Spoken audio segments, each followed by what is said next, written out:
When you are struggling and you start thinking about giving up, I want you to remember something that my husband and I have talked about since we first started this journey nearly a decade ago. Something that has carried us through every moment in this White House and every moment of our lives. And that is the power of hope. The belief that something better is always possible if you're willing to work for it and fight for it. It is our fundamental belief in the power of hope that has allowed us to rise above the voices of doubt and division, of anger and fear that we have faced in our own lives and in the life of this country. Our hope that if we work hard enough and believe in ourselves, then we can be whatever we dream, regardless of the limitations that others may place on us. The hope that when people see us for who we truly are, maybe, just maybe, they too will be inspired to rise to their best possible selves. Shoot, it's the hope of my folks like my dad. Got up every day, do his job at the city water plant.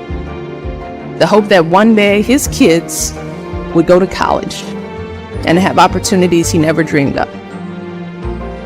That's the kind of hope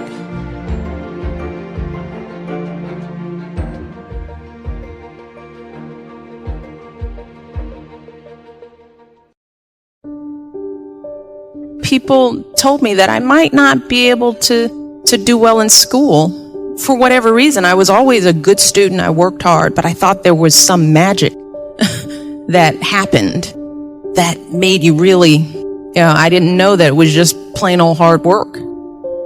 So there were periods of doubt for sure. I think I have doubts today. Doubts don't go away.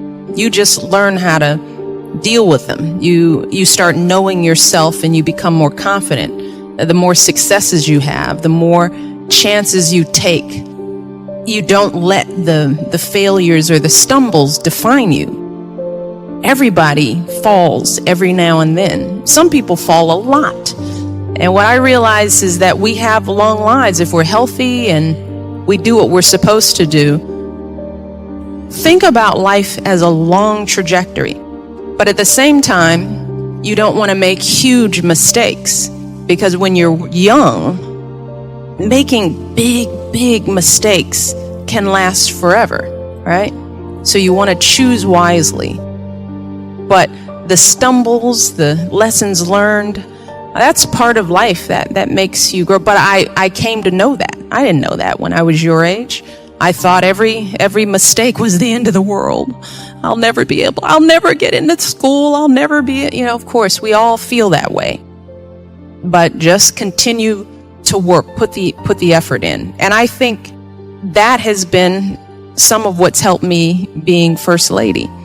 First of all is knowing who you are and being confident in yourself, because there'll be, Clarissa, what did you say? Pushing beyond other people's labels of you, right? That's a big part. That's what we do to each other all the time. We don't even know each other, and we already determine from one glance, meeting, one line, one word, one phrase, this is who you are. So you have to know who you are before that. And you live that reality, and you keep living it out no matter what. And if you have good character and good intentions, that ultimately shines through. But in the end, it's hard work. And I like to work hard, and I like to do good things. And you practice that now. And believe it or not, I didn't know it. It prepared me to be the First Lady of the United States. I didn't know. I guess I'm doing okay. But you know what? Every day we just get up and keep doing what we think is the right thing. You don't wake up one morning and you're suddenly who you think you want to be. You have to put some energy into it. So if you want to be an honest person, you have to be an honest person every day, even starting at 3 and 4 and 5, right? If you're going to be a hard worker, hard work doesn't just appear. You have to practice hard work. You have to practice effort. And I also encourage them, try to help them understand that good things don't come easy.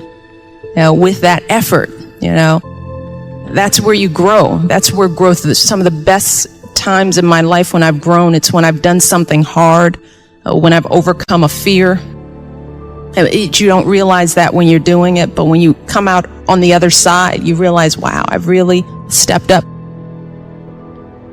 Our first job in life is get to know ourselves. And I think a lot of times we don't do that. We spend our time pleasing, satisfying, looking out into the world to define who we are. Listening to the messages, the images, the limited definitions that people have of who we are. And that's true for women of color. For sure, there is a limited box that we are put in. And if we live by that limited definition, we miss out on a lot of who we are. But it takes taking the time to know who you are to be able to deal with the onslaught of negative messages that you're bound to get. So for me, I came into this with a pretty clear sense of myself. And some of that comes with age, some of that comes with experience, some of that comes from being fortunate enough to have been raised by a loving mother, strong, focused, and a father who loved me dearly. So I fortunately came into this situation with a really clear sense of who I was.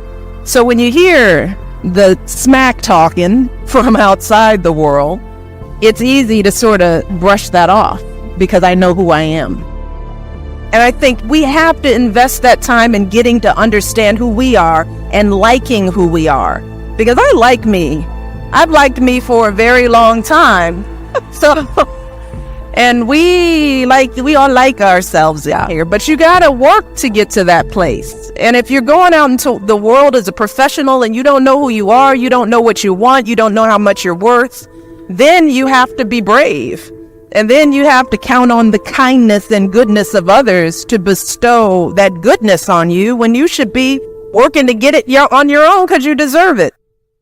I think it's different for everyone. And I can't say that I've loved myself for a long time, but there was a journey to get there. And, some of it starts as a young girl when you confront your first bully, the first time somebody calls you out your name, as we would say, the first disappointments and failures that you have. How do you deal with that? What support systems do you set up for yourself?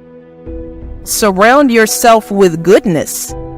I learned early on how to get the haters out of my life. You got to just sort of surround yourself with people who uplift you, who hold you up. And I was lucky I had parents who held me up. But if you don't have that parent, that mother, that father, then you got to find it. You got to find those people because they're out there. I tell my mentees there is somebody out there who loves you and who is waiting to love you. And you just have to find them, and that means you have to make room for them. And if you're surrounded by a bunch of low-life folks who aren't supporting you, then there is no room for the people who do love you. Read, write, read. If the president were here, one of his greatest strengths is reading. That's one of the reasons why he's a good communicator, why he's such a good writer. He's a voracious reader.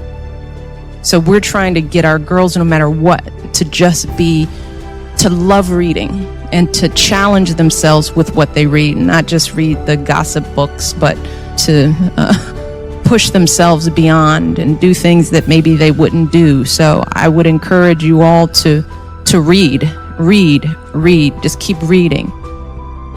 And writing is another skill. It's practice. The more you write, the better you get. Our kids are learning. The first draft means nothing. You're going to do 7, 10 drafts. That's writing. It's not failure. It's not the teacher not liking you because it's all marked up in red. When you get to be a good writer, you mark your own stuff in red. And you rewrite, and you rewrite, and you rewrite. That's what writing is. And if you come out with those skills, and then you're confident, and you can articulate, and you can stand up straight and look anybody in the eye, and say, this is who I am, it's a pleasure to meet you. Standing tall, asking questions, using your voice. You have to practice that. These arenas just show up again and again, and then you just get used to it.